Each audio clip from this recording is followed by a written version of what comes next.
নমস্কার বন্ধুরা, আপনাদের সবাইকে সুমনার পাকশালায় স্বাগত জানাচ্ছি। আজকে আমি নিয়ে চলে এসেছি ম্যাগির একটি রেসিপি। তো ম্যাগি আমরা কম বেশি সবাই খাই। তো আমি কিভাবে বাড়িতে ম্যাগি বানাই তারই রেসিপি নিয়ে চলে এসেছি। এখানে একটি ম্যাগি নিয়ে নিয়েছি। ম্যাগিটির সাইডগুলিকে আমি কেটে নিচ্ছি। আর এর ভেতরে মশলার প্যাকেটগুলি রয়েছে। এখানে ম্যাগিগুলি দুটি ম্যাগি আমি এখানে ইউজ করব। তো বন্ধুরা, যদি আপনারা আমার চ্যানেলে নতুন বন্ধু হয়ে থাকেন, অবশ্যই চ্যানেলটিকে সাবস্ক্রাইব করে রাখার জন্য অনুরোধ রইল। এখানে আমি একটি কড়াই নিয়ে নিয়েছি। কড়াইয়ের মধ্যে দিয়ে দিচ্ছি অল্প পরিমাণে সরিষার তেল। তো আমি একটু অন্যভাবে একটু হেলদি ভার্সন দেওয়ার চেষ্টা করেছি। ম্যাগি যদিও হেলদি না, তবুও মাঝে সাঝে এটা খাওয়াই যেতে পারে।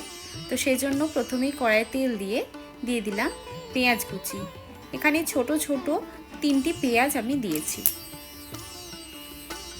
পেঁয়াজগুলিকে একদম মিহি করে কেটে নিয়েছি, লম্বা লম্বা করে কেটে হালকা ভেজে নিলাম।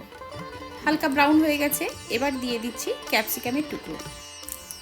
ক্যাপসিকামগুলিকেও আমি হালকা ভেজে নিচ্ছি।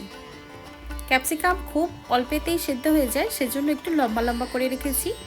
যেহেতু খুন্তিটা চালাবার সময় এমনিতেই ওগুলো কেটে দু টুকরো হয়ে যাবে।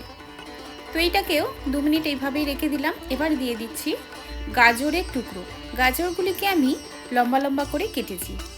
গাজরগুলিকে একটু পাতলা পাতলা করে কেটেছি, যেহেতু গাজরটা একটু শক্ত হয়। এগুলো আপনাদেরকে দেখে নিতে হবে কোন সবজিটা তাড়াতাড়ি সেদ্ধ হয় আর কোনটা একটু দেরি। তো সেগুলো একটু বেশি পাতলা করে কাটলেই খুব তাড়াতাড়ি এটা তৈরি হয়ে যাবে। এবার দিয়ে দিলাম কাঁচা লঙ্কা কুচি। এখানে আমি 2টি কাঁচা লঙ্কাকে কুচিয়ে নিয়েছি। এবার ভালোভাবে এটিকে ফ্রাই করে নিচ্ছি। এবার ফ্রাই করে নেবার পর এই কড়াইয়ের একটা সাইডে আমি করে দিলাম, দিয়ে তেলটা এক সাইডে এসে গেছে। এবার দিয়ে দিচ্ছি ডিম। এখানে আমি 2টি ডিম নিয়েছি। এখানে কিন্তু এখনো পর্যন্ত আমি লবণের ব্যবহার করলাম না। এবার এটিকে ভালোভাবে মিক্স করে নিতে হবে। সব সবজির সাথে মিক্স করে নিচ্ছি। সবজির মধ্যেও কিছু তেল আছে, সেই তেলগুলোর সাথে আমি মিক্স করে নিয়ে একদম ভাজা ভাজা করে নিচ্ছি। এবার আমি এর মধ্যে দিয়ে দেব লবণ। লবণটা পরিমাণে খুবই অল্প দিতে হবে, কারণ মশলার মধ্যে ম্যাগির যে মশলাটা আছে সেই মশলার মধ্যেও লবণের ভাগটা থাকে, সেই জন্য অল্প পরিমাণে দিয়ে দিলাম। এবার দিয়ে দিলাম জল। প্রথমে আমি 1 গ্লাসের মতো জল দিলাম, পরে প্রয়োজন মতো জলটা আমি অ্যাড করব। এবার দিয়ে দিচ্ছি 2টি ম্যাগি। 2টি ম্যাগি ব্যবহার করেছি। আপনারা আপনাদের প্রয়োজন মতো ম্যাগিটা নেবেন। আর ম্যাগির পরিমাণ যদি বেশি হয়, ডিম আর সবজির পরিমাণটাও সেইভাবে বাড়িয়ে নিতে হবে। তো এবার এরকমভাবেই আমি খানিকক্ষণ বয়েল করে নেব। আর এর মাঝখানগুলো আপনারা চাইলে এগুলিকে ভেঙেও দিতে পারেন। হালকা এক সাইডটা হয়ে গেছে, সেজন্য এবার আমি এইটাকে হালকা ভেঙে দিচ্ছি।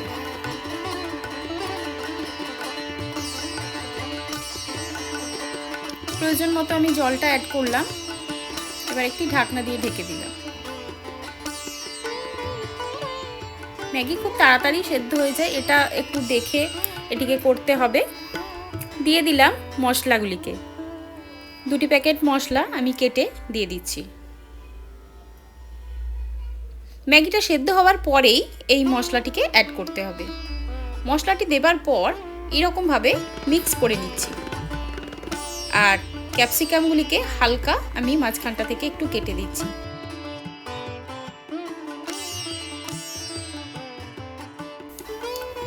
এবার আমি এর মধ্যে দিয়ে দিচ্ছি একটু লঙ্কার গুঁড়ো। এটা নর্মাল লঙ্কার গুঁড়োই দিয়েছি ঝালটা হওয়ার জন্য। আর বাচ্চারা খেলে অবশ্যই এটিকে স্কিপ করতে হবে। আমি এই যে ম্যাগির রেসিপিটা আমি দেখালাম, এটা সম্পূর্ণ শুকনো শুকনো রেসিপি, একদম সুপি সুপি না। একদম ড্রাই ম্যাগি যারা পছন্দ করেন তাদের জন্য একদম ইউনিক রেসিপি। অবশ্যই রেসিপিটা বাড়িতে একবার ট্রাই করবেন, আশা করি ভালো লাগবে। আর চ্যানেলে নতুন বন্ধু হলে চ্যানেলটিকে সাবস্ক্রাইব করে রাখার জন্য অনুরোধ রইল, আরও নতুন নতুন ভিডিও পাওয়ার জন্য। আবার আসবো নতুন কোনো রেসিপির সাথে। ততক্ষণ বাই বাই।